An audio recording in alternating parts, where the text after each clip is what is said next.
Bienvenidos a una nueva emisión de Círculo Rojo TV, un programa donde a través de miradas, información y la experiencia de los protagonistas podemos entender mejor los circuitos del poder. Bienvenidos, ¿cómo andan Analía y Mariano Causino? ¿Qué tal? Hola ¿Cómo estás, Facundo, Facundo? Un gusto. muy bien. Hoy tenemos de invitado a un amigo radical. ¿De quién se trata? ¿Quién nos engalana hoy? Bueno, tenemos al exdiputado Juan Pablo Bailac, que fue legislador a nivel local, a nivel provincial y a nivel nacional en reiteradas oportunidades. Si yo no recuerdo mal, fue diputado nacional 4 periodos y fue también Tres. subsecretario de medios. Ah, 3, me equivoco. Y también fue subsecretario, en realidad fue vocero presidencial en un momento muy difícil y apasionante de la historia argentina durante el año 2001. Bueno, es un militante político radical de hace muchísimos años de Bahía Blanca, de la sexta sección electoral, pero yo diría que tiene una mirada que ya trasciende al propio radicalismo y que tiene una vocación por la Argentina que lo hace tener un diálogo permanente con actores políticos de todos los sectores en la búsqueda de un frente común para pensar el futuro. Gracias por acompañarnos, Juan Pablo. No, el agradecido soy yo y bueno, es una experiencia novedosa esto de salir por televisión a tanta distancia y al propio tiempo tener la cercanía del debate de nuestras ideas en un marco como el que ustedes han construido. Así que los felicito y les agradezco la invitación. Juan Pablo, en tus inicios, como decía Mariano, arrancaste por el cargo de concejal y luego fuiste escalando en diferentes cargos de mayor jerarquía legislativa, que era algo que era quizás un poco más habitual hace 2 o 3 décadas. Y hoy prácticamente no sucede esa carrera política que uno se va haciendo de abajo, de concejal, diputado provincial, diputado nacional. ¿A qué crees que corresponde este cambio? Bueno, es el resultado de que en 1983 todavía los partidos tenían vigencia y vos pasabas primero por el tamiz de la selección del partido y posteriormente ibas de candidato en una lista y salías electo. Después del 2001, con la implosión de la política, los partidos políticos dejaron de tener aquella impronta y, a mi entender, comenzó un fenómeno novedoso que no solamente en Argentina, sino en el mundo, en donde más que ser representante de un partido político y al propio tiempo representar las ideas de un partido político y la defensa de la provincia o el pueblo o la sección electoral que defendés, se personificó la política. Se empezó a elegir corredores de autos, artistas, cantantes. O sea, en los 90 aparecieron Palito Ortega, Carlos Reutemann, y ahora lo mismo, aparecen fenómenos que tenían popularidad en otro aspecto de la política y eso lo traían como valor al marco de la política. Nosotros traíamos las ideas y los debates y las discusiones en los partidos políticos. Por eso teníamos una carrera, porque no era carrera, porque en definitiva en política no hay una carrera, lo que hay en todo caso son distintos escalones de representación. Y a mí me tocó en el 83 ser electo concejal de mi ciudad, me había afiliado a la Unión Cívica Radical 11 años antes, en el 72, porque la verdad que gran parte de mi vida la pasé debajo de una dictadura. Así que cada vez que tuvimos la oportunidad de la libertad, me tocó, gracias a Dios, en el 83, representar al pueblo de mi ciudad. Fui electo por 2 años, porque en ese momento las listas eran completas y en consecuencia en el sorteo había un sorteo por 4 años, algunos concejales, que eran la mitad, y los otros 2 años, me tocó 2 años, es extremadamente poco para poder representar los intereses de tu pueblo. No obstante, algo bien habré hecho, que ya a los 2 años fui candidato a diputado provincial, fui electo en el 85, y siendo diputado provincial fui electo en el 89 por primera vez como diputado nacional. Tuve muy poco tiempo de oficialismo. Fueron 2 años de concejal oficialista y 2 años de diputado provincial oficialista. Por eso peleé tanto por mi reelección en el 99, mi tercer mandato, porque quería ser diputado nacional, pero de un gobierno de mi propio partido. Y eso ocurrió, tuve esa experiencia, y bueno, fue frustrante porque fue el 2001 y eso golpeó mi misión, no mi ambición, sino mi misión, el objetivo que me había trazado allá por la década del 70 cuando me afilié a la Unión Cívica Radical. Anduve un tiempo perdido y fui recuperando esa misión, y bueno, hoy me tenés acá conversando con hombres y mujeres que son de otros partidos. Esa experiencia es notablemente buena, porque no solamente encontrás pluralidad de pensamientos, sino aprendizaje, un aprendizaje bestial, y estos meses de pandemia me han ayudado mucho también a esas reflexiones más plurales, menos radicales. Juan Pablo, ¿cómo fue tu experiencia precisamente me interesan 2 puntos? Por un lado, ese 2001 tan caótico, tan traumático, en el que vos eras diputado nacional por la provincia, pero pediste licencia unos meses para servir como vocero de un gobierno que estaba en dificultades enormes, lo cual habla muy bien de vos, porque salir a defender un gobierno cuando está en dificultades es más valiente que cuando están en la gloria, que todos queremos ser oficialistas, ¿no? Y la segunda, esta experiencia última que vos mencionás, vos ayudaste a construir el Frente Renovador y a ayudarlo a Massa en una elección muy importante que tuvo lugar en el 2013, cuando se logró frenar el intento de reelección de Cristina Kirchner, ¿verdad? ¿Cómo fueron esas Así experiencias? es. Bueno, la primera es una experiencia muy compleja. Agradezco haberla tenido, porque a pesar de que fueron pocos meses, pude estar en los 14 metros cuadrados del poder de la Argentina, y eso te enseña mucho desde el punto de vista de la experiencia política, porque la verdad está ahí.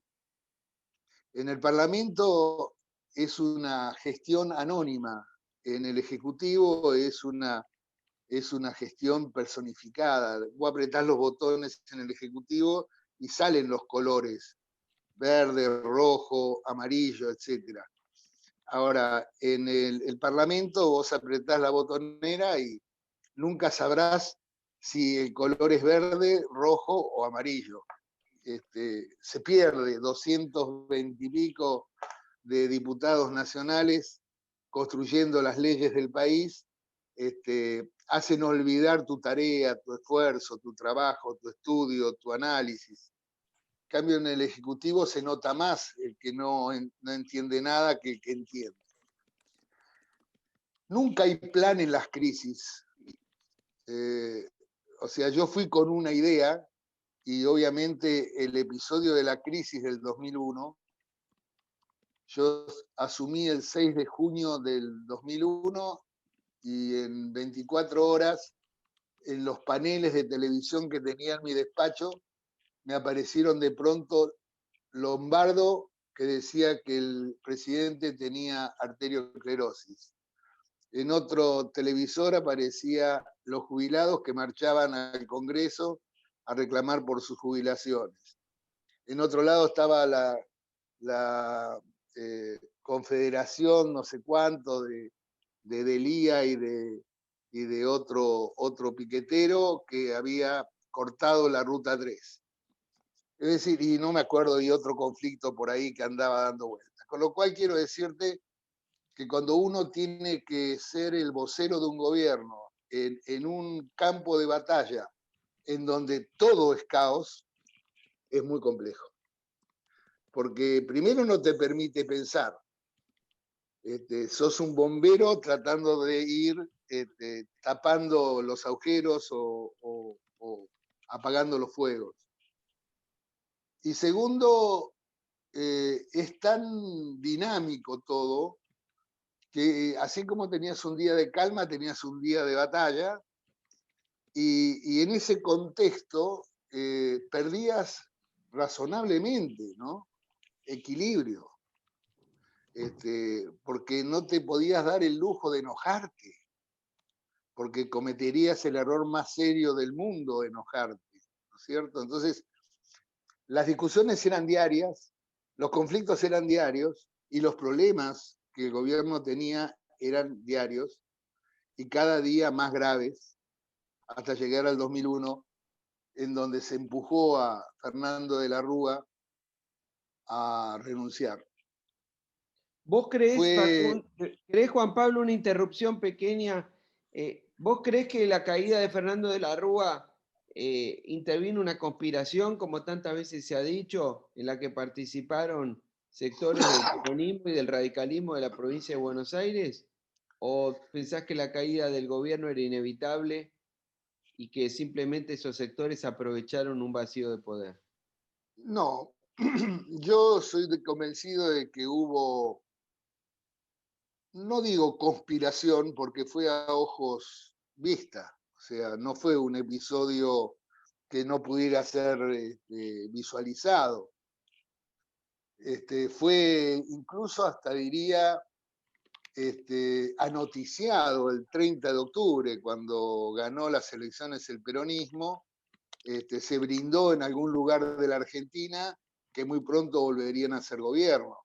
O sea que éramos conscientes de que había una reacción por parte de la oposición y algunos radicales tendientes a cambiar ese gobierno. Sobre todo porque del lado del radicalismo, uno de los episodios más contracturantes fue el ingreso de Cavallo al gobierno. Alfonsín eso lo vio como una suerte de cachetazo a él, porque con Cavallo tenía diferencias desde hacía mucho tiempo.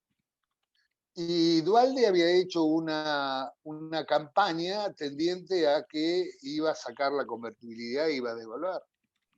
En consecuencia, la acción del gobierno, que no era por convicción la continuidad de la convertibilidad, sino por necesidad, porque ya Cavallo había tocado la convertibilidad, tenía que darse ese fenómeno de que el euro superara al dólar y teníamos devaluación. No quiso poner la moneda brasilera en la canasta de monedas de aquel momento, y en consecuencia el efecto de la devaluación no se daba y la continuidad de la convertibilidad sin financiamiento era explosivo. En consecuencia, se combinaron fenómenos que iban a ocurrir, como la explosión de la convertibilidad, con fenómenos políticos de cambio que querían cambiar el gobierno porque decían que de la Rúa no estaba en condiciones de darle continuidad a ese gobierno. O sea, el 2001 fue, a mi entender, y lo ha aceptado el propio Duhalde, ¿no? Que él acepta haber empujado a Fernando de la Rúa. Él lo acepta. Fue una crisis política, fue una crisis social, fue una crisis económica de magnitud, ¿no? El 2001. Pero para llegar al final del 2001 hubo todo un camino recorrido por parte del gobierno que lamentablemente, digamos, no resultó, no causó efectos, que fue el diálogo del gobierno con la oposición, con los gremios, con la empresa, con la iglesia, previo a todo esto del 2001. Estoy hablando post elección del 30 de octubre al 19 de diciembre, 20 de diciembre del 2001. En ese trayecto verás en los diarios reuniones del gobierno con todos los legisladores, tanto nacionales, diputados como senadores, pero reuniones oficiales donde se le explicaba la situación en que estábamos viviendo y de qué manera visualizábamos que era posible la salida. Se le ofreció al peronismo integrar un gobierno de unidad nacional. Se trabajó, yo personalmente recuerdo haberme reunido con diputados porque los conocía en lugares que nunca contaré, pero no porque fuera una reunión conspirativa ni inmoral, sino porque era difícil en aquellos días juntarse a dialogar sobre la situación. Y encontré comprensión. Los gobernadores se juntaban con el presidente, Luzcauf, Marín, Reutemann, de la Sota, etcétera, en la Casa Rosada. Yo estuve presente junto con Cavallo, donde incluso los aconsejaban los gobernadores al propio Cavallo y al propio presidente la salida. Y cada uno de estos gobernadores, cuando salían al micrófono de la Casa Rosada, eran hipercríticos, y yo los había visto dialogando con el presidente y con el ministro de Economía de manera afable. O sea, no había voluntad de continuidad de ese gobierno, y mucho yo le achaco a la irresponsabilidad del señor Chacho Álvarez en renunciar a la presidencia de la República. Porque si hubiera habido vicepresidente, no Ramón Puerta, que entonces era digamos, la autoridad que continuaba, sino que si hubiera existido Chacho Álvarez, 2001 no hubiera ocurrido de la manera que ocurrió. Juanpi, en ese proceso dramático que termina con la salida del gobierno de Fernando de la Rúa, ¿qué autocrítica haces y cómo valorás la actitud de la Unión Cívica Radical en todo ese proceso? ¿Había cohesión interna? ¿Había disputas? Bueno, ¿cómo valorarlo? La verdad es que cuando uno está de ese lado del mostrador, la visión que tiene siempre es la continuidad. Y hubo dirigentes, Leopoldo Moró, por ejemplo, que de alguna manera generaba desde el radicalismo una crítica mayor que la propia oposición al gobierno en aquel momento realizaba. Recordemos que los dos presidentes de bloque, tanto de diputados como del Senado, que también habían habilitado diálogo en los días estos 19 y 20 de diciembre, le pidieron que no había más tiempo para Fernando de la Rúa y debía renunciar. La autocrítica, digamos, es que fue un gobierno que fracasó. Podemos averiguar las razones del fracaso. Y bueno, yo acabo de dar una de las causas, ¿no? Que sin duda hizo implosionar la alianza, que era la estructura que representaba ese gobierno en acción. Cuando Chacho Álvarez renuncia, produce una implosión en la alianza. Y cuando ingresa Cavallo, allá en el 2000, produce un debilitamiento del gobierno para con la Unión Cívica Radical, porque todos los que habían sido opositores feroces a Cavallo en el gobierno de Menem, del radicalismo, obviamente dejaron de apoyar. Y si bien es cierto, la política sobre algunas leyes actuó en la emergencia con generosidad, como fue el caso del propio Duhalde apoyando la ley de déficit cero, etcétera, etcétera, porque a nivel internacional también se dio un debilitamiento.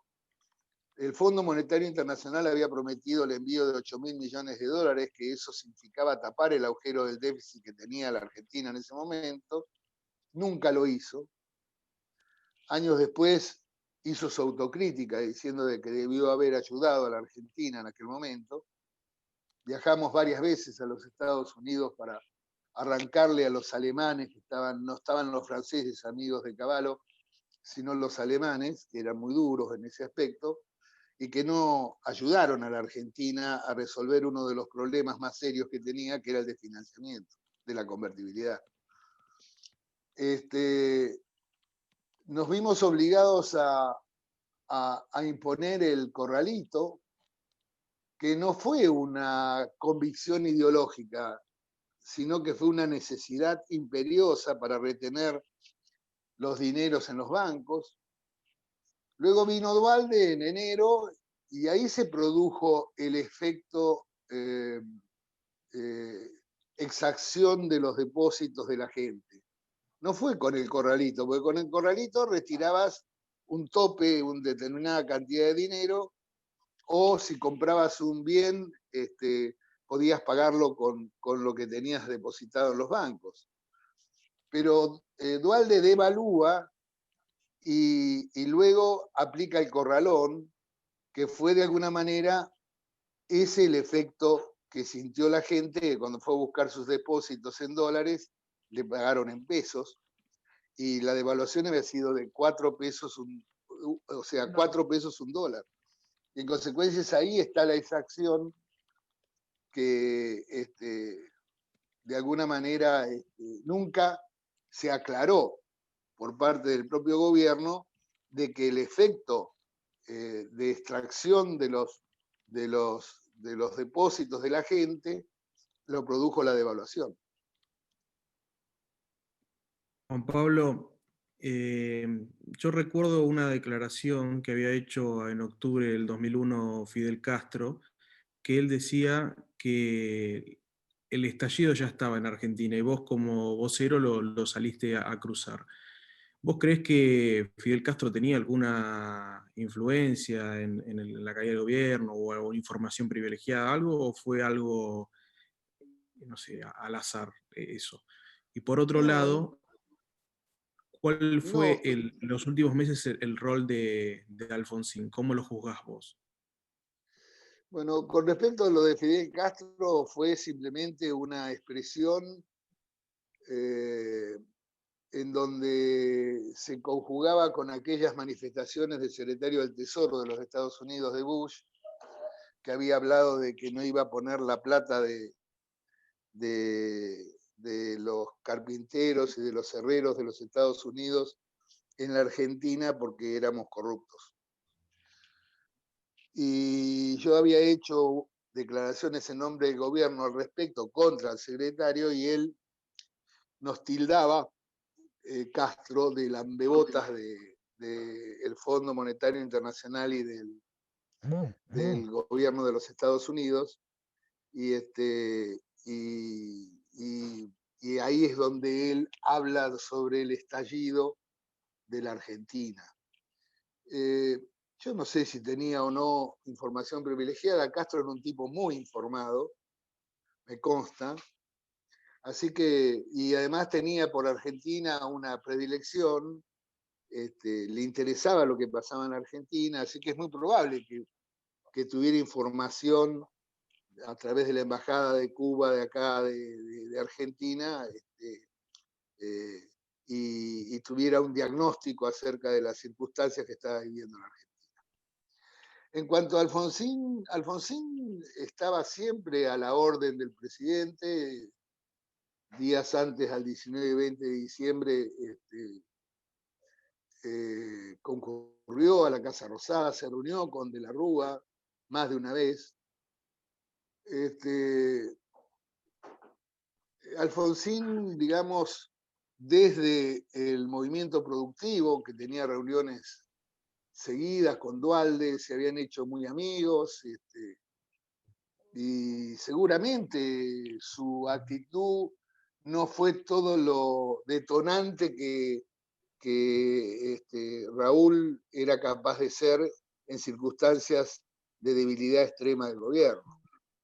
Pero bueno, la historia juzgará. No soy yo quien tiene que juzgar la conducta de Raúl Alfonsín. no creo que él estuviera en ninguna conspiración ni en ningún scrum haciendo push, pero sí creo que no tuvo, digamos, la fuerza que solía implementar Alfonsín. Bastaba una palabra de él en aquel momento para parar todo, no lo hizo.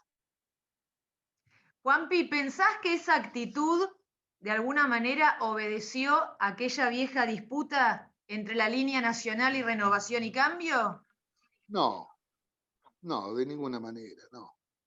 No, era, a ver, Alfonsín, nadie puede dudar, era el líder natural de la Unión Cívica Radical. Es más o menos lo mismo lo que pasa con Cristina y Fernández.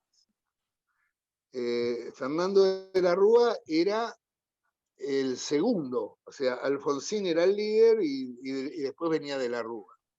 Y de la Rúa tuvo la oportunidad de ser candidato a presidente y ser electo presidente. Hubiera querido ser Alfonsín, no me cabe ninguna duda, pero no estaban dadas las condiciones para que Alfonsín volviera al poder. En consecuencia, si vos te recordás aquella elección, vas a ver que hubo cartas de Alfonsín proponiendo determinadas medidas de gobierno que debía asumir el gobierno de la Alianza, que no se compadecían con la propia campaña de Fernando de la Rúa. Y esa tensión existió siempre, digamos, ¿no? La alianza fue una creación necesaria de aquel momento para ganar una elección. No tuvo el tiempo y la oportunidad de poder construir las lealtades necesarias que hacen a una coalición política. Y a mí me consta verlo a Alfonsín, no digo pelearlo, pero sí reclamarle a Chacho Álvarez que no renunciara. Con lo que significa que Alfonsín siempre estuvo con su actitud, no con su visión, o sea, no estaba conforme con el gobierno por las decisiones que debía tomar el gobierno, pero con su decisión de cuidar al gobierno de Fernando de la Rúa.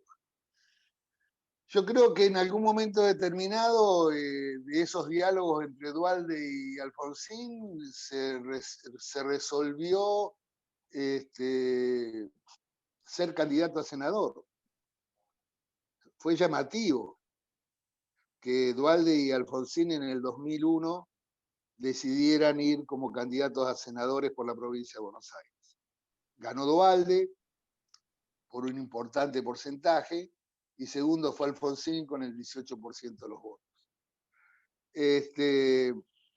Y en ese momento, si uno recuerda esa elección, que fue el 30 de octubre del 2001, advertirá que los discursos de Terraño en la capital federal, de Alfonsín, etcétera, etcétera, de alguna manera eran muy críticos al gobierno, ¿no? Y el gobierno vivía en la crisis, o sea que tomaba decisiones conforme iba resolviendo las olas, como ocurre cuando hay tempestad en el mar, ¿no? Sacando un poco de agua del barco, tratando de que no tomara en punta las olas, sino de costado a los efectos de que no lo volteara. Fueron tiempos muy difíciles, muy complejos, y razonablemente también es difícil poder visualizar el comportamiento individual de la dirigencia. Porque en esa suerte de tempestad se ve el conjunto más que la individualidad, ¿no? Juan Pablo, como mencionaba antes Mariano, fuiste parte del inicio de lo que fue el Frente Renovador en 2013. ¿Cómo ves hoy a la figura de Sergio Massa? Bueno, yo, digamos, después del 2001, terminé mi mandato en el 2003 de diputado nacional, te decía que anduve un tiempo medio perdido, pero no había perdido los objetivos, que era encontrar una alternancia al gobierno de Néstor Kirchner. Y eso me movió en el 2012 a fundar, junto con otros radicales, una agrupación que se llamaba PROA, Propuesta Radical para otra Argentina, que en el 2013 hizo acuerdo con Sergio Massa y llevó candidato a diputado nacional y algún candidato a diputado provincial. Y me acerqué a Sergio Massa, por cierto, en nombre de PROA. Y ahí yo lo conocía ya, Sergio, hacía mucho tiempo, cuando había sido diputado provincial. Fue una hermosa y rica experiencia. Creo que Sergio se equivocó luego de eso, porque se creyó que era su momento, y mi impresión es que no alcanzó a consolidar el triunfo en la provincia de Buenos Aires, se dedicó más ya a ser el candidato a presidente para el 2015, y eso lo debilitó con respecto a su gente que lo siguió en el 2013, y tampoco entendió que en el 2013 fue usado, en el buen sentido de la palabra, por parte del electorado de la provincia de Buenos Aires para darle una clara señal al gobierno de Cristina Kirchner de que había que cambiar, porque si no votaban otra expresión más republicana, más democrática, de más libertad. Y ahí se había configurado una propuesta populista muy clara por parte de Cristina y una propuesta republicana por parte de Massa. Como lo veo hoy, lo veo que volvió a trazar, porque sus valores que lo llevaron a ganar aquella elección del 2013, sus expresiones con respecto a la visión del gobierno de Néstor y Cristina, con este acuerdo que hicieron en el Frente de Todos, Sergio perdió credibilidad, a mi entender, y hoy no es mismo. Por eso el proceso de Pichetto es más lento que el proceso de Sergio. Sergio fue atropellado por una circunstancia y me parece que Pichetto no quiere ser atropellado por la circunstancia. Está planificando claramente a dónde ir, cómo ir y de qué manera actuar. Juan Pablo, te hago una pregunta, acá si me permite nuestro conductor, que es la siguiente. Vos, después de una intensa y larga carrera política, o trayectoria política, como hablábamos antes, y habiendo sido un hombre de partido, integrante tal vez del partido el más antiguo y el más tradicional en cuanto al mantenimiento de las formas que ha sido el radicalismo, pero conociendo bien a los dos partidos mayoritarios, al radicalismo y al peronismo, y también habiendo tenido tu experiencia en esta, como hablábamos, con el paso del Frente Renovador, etc. ¿Vos pensás que en la actualidad y en el futuro inmediato de la Argentina, en las próximas décadas, el tiempo que nos toque vivir, el Partido Radical y el Partido Peronista van a seguir protagonizando de alguna manera el escenario político argentino, o el Partido Radical y el peronismo se transformaron en dos culturas políticas que en realidad nutren a dos frentes que hay en el escenario, que hoy son el kirchnerismo y por otro lado Juntos por el Cambio? ¿Vos sentís que la identidad radical o la identidad peronista es lo que más unifica a la gente, o en realidad la gente se unifica más por un conjunto de ideas y hay peronistas y radicales en ambos lados? Bueno, yo creo en lo último que decís. A mí me gusta leer mucho a Bauman, y él habla de la modernidad líquida y la modernidad sólida. Tanto el radicalismo como el peronismo han sido concebidos en épocas de la modernidad sólida, donde los vínculos no eran efímeros, donde la gente tenía un objetivo, donde el trabajo era para toda la vida, no había cambios en el camino, estamos ahora dentro de la posverdad y la modernidad líquida, es decir, estamos luchando por la verdad y al propio tiempo estamos luchando para que los vínculos, sobre todo de los millennials, de los X y de los Z y de los nanodátiles y demás, no sean tan efímeros y haya respeto para arriba, con lo cual los partidos políticos o se ayornan, no solamente incorporando las nuevas ideas que el mundo hoy establece, sino los mecanismos funcionales de los partidos políticos tienen que modificarse. Ya no me parece ver, no hay fenómenos similares de partidos de masa como supimos ver en los 60, en los 70, en los 80. Me parece en verdad que los partidos hoy son cuadros especializados en determinadas políticas, que trabajan casi como si estuvieran en el gobierno los que están en la oposición, con gabinetes específicos, y si están en el gobierno, por supuesto, con sus equipos. Más que debate de ideas exclusivamente, debaten propuestas. Los partidos van a los gobiernos con determinadas propuestas, circunstancia que en estos complejos problemas de interpretar las coaliciones no se clarifica mucho cuáles son las ideas que se llevan al gobierno, porque hay liderazgos que no quieren coaliciones políticas, porque una cosa es una coalición electoral, una coalición parlamentaria y una coalición política. Nosotros en Juntos por el Cambio estamos en la etapa de la coalición parlamentaria y la coalición electoral.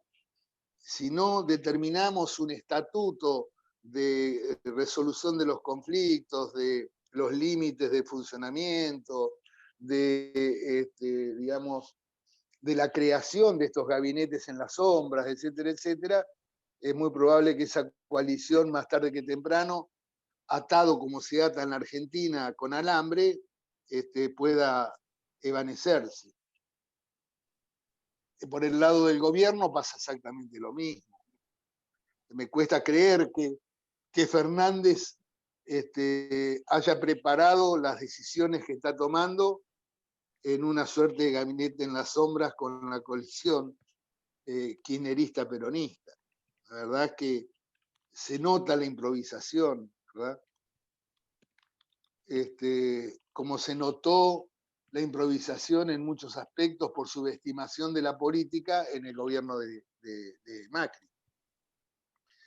Macri se entera después de 4 años de haber sido presidente que había que hacer política. Es un episodio extraño en la Argentina, porque esa suerte de ascetismo virginal, de creer que no había que hacer política, que se trataba de que los que más sabían podían imponerle a los otros ignorantes la solución de los problemas, demostró claramente que por falta de política muchos de los errores cometidos están vinculados en ese aspecto casi de soberbia, de querer creer que se las sabían todas.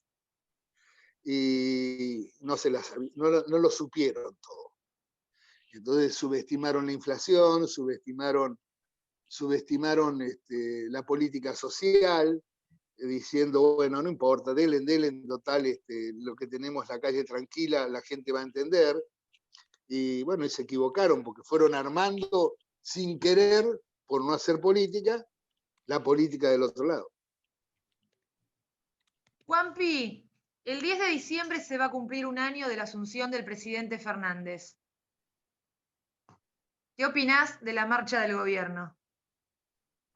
Yo creo que ha sido un gobierno de improvisados, con una bestial interna,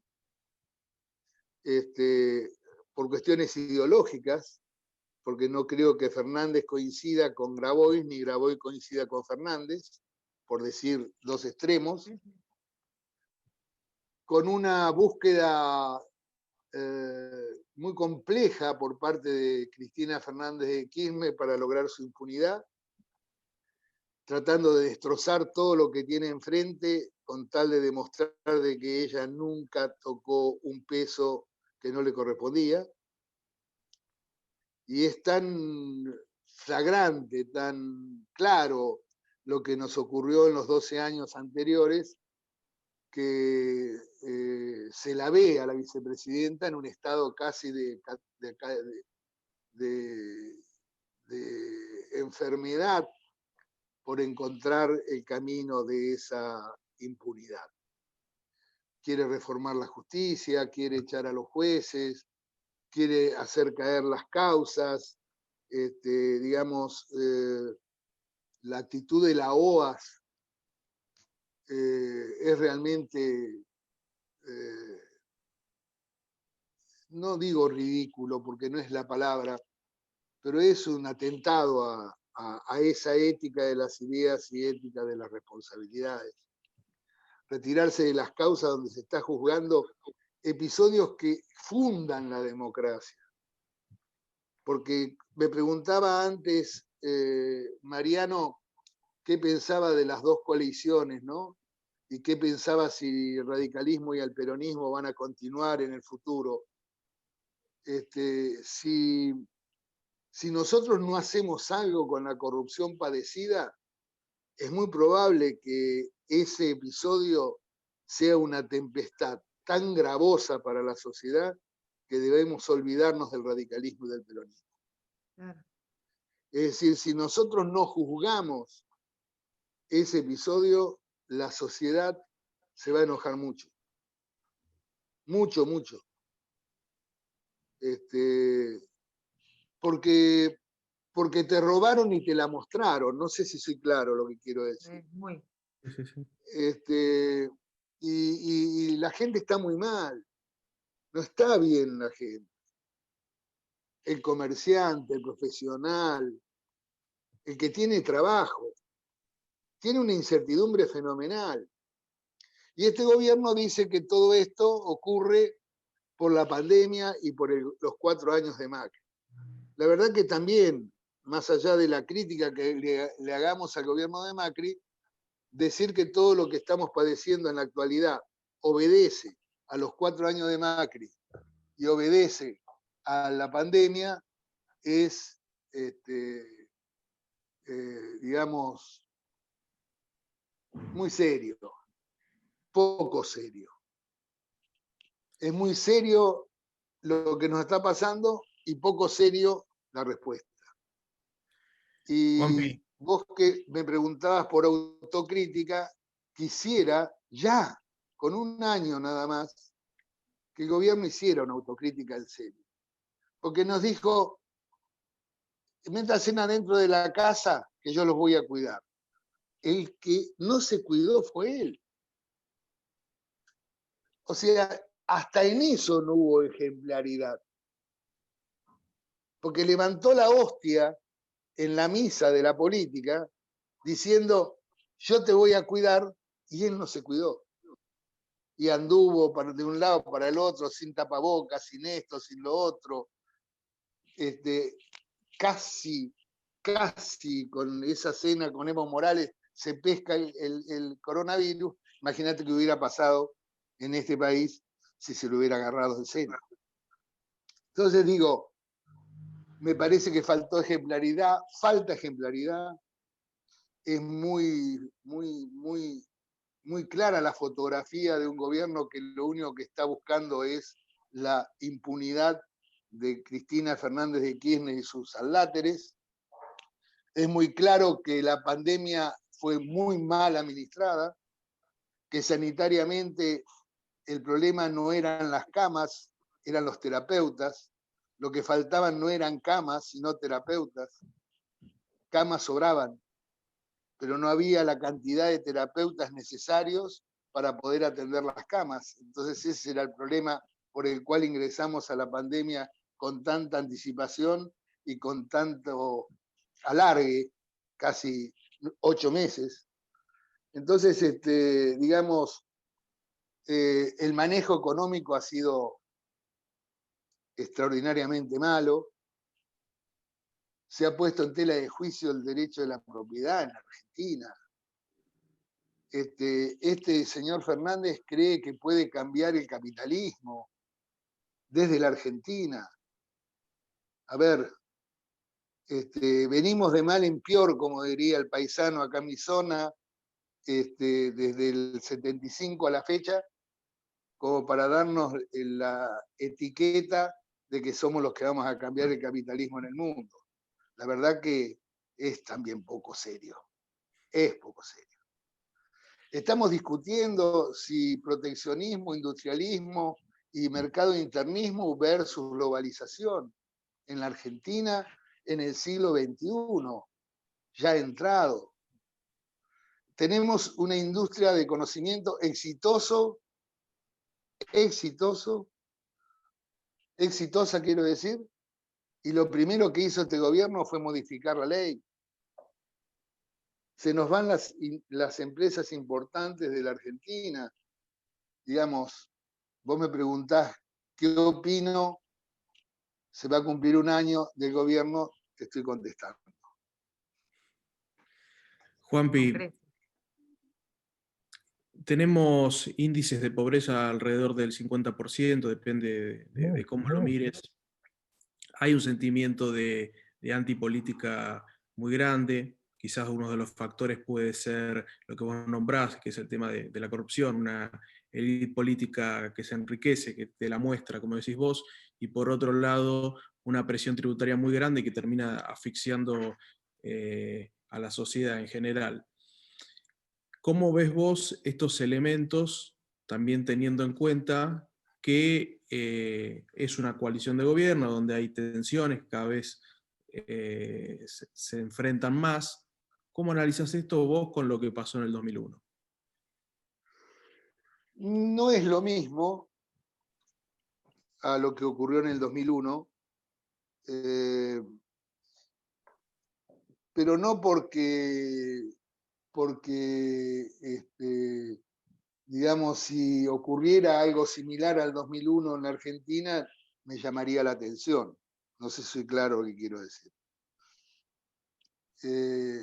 Hasta hace unos días atrás pensaban que era casi un déjà vu del 2001 para mí, pero hay lo que se denomina la experiencia incorporada. Es decir, la sociedad del 2001 vivió su experiencia con la caída de un gobierno y la asunción de otro, sufrió mucho, y eso no lo quiere ahora, de ninguna manera. Pero sin duda alguna que hay una infinidad de fenómenos que se están dando, las tomas de las propiedades, los episodios de algunas minorías violentas que están apareciendo en Paraguay y en Chile, que podrían aparecer en la Argentina, fenómenos novedosos, ¿no? Que se están dando y que nosotros lo miramos como a nosotros no nos va a ocurrir, pero la verdad es que llama la atención este episodio de los mapuches en Chile y en Argentina. Debería preocuparnos. Hay una violencia en las calles extraordinaria. En cualquier momento se va a gestar una situación difícil. Me cuentan amigos que en el conurbano bonaerense hay gente que está custodiando su casa con armas, porque hay episodios de intrusión y de robos, etcétera, cotidianos. Hemos visto fenómenos de gente que se defendió matando al ladrón o al individuo que ingresó. Es decir, hay un fenómeno de violencia peligroso y preocupante, que podría, como en todo episodio de crisis, potenciar los mecanismos y terminar con los gobiernos. Ojalá no ocurra, porque el sufrimiento va a ser infinitamente superior, y más allá de las extremidades que se ven en el marco de la política, ahí están apareciendo Milei y Esper con un discurso furibundo acerca de la libertad y acerca de la destrucción del Estado como manera de resolver los problemas de la Argentina, que en este contexto prenden esos discursos, lamentablemente, y que la política tiene que pensar cómo reaccionar frente a esas extremidades que no son beneficiosas para la Argentina. Porque la primera pregunta que le haría Esper a Milei es cómo las ideas que ustedes expresan la van a aplicar en la Argentina. ¿Con cuántos diputados? ¿Con cuántos senadores? Si el resto, que hoy está en la oposición, con el 41% de los votos, no puede frenar algunas decisiones que se están dando, como el impuesto a la riqueza, la reforma judicial, etcétera, etcétera, ¿cómo piensan ellos echar la gente que quieren echar del Estado, eliminar el Banco Central, etcétera, etcétera? ¿Y con quién? Porque la verdad que ni la coalición de gobierno ni la coalición opositora estaría apoyando semejante propuesta.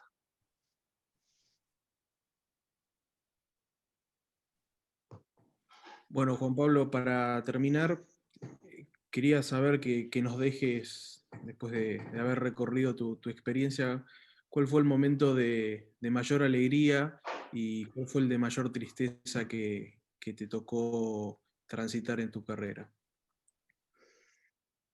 Bueno, la mayor alegría, no me cabe ninguna duda, que fue recuperar la República, la democracia y la libertad en 1983.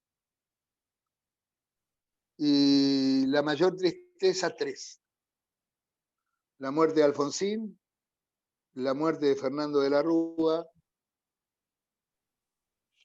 inevitable, porque todos vamos a pasar por ese fenómeno, pero me dio tristeza. Y, por cierto, la caída del gobierno en el 2001. Juan Pablo, muchas gracias, fue un placer conversar con vos. Esto fue una nueva emisión de Círculo Rojo TV y nos vemos en la próxima. Gracias.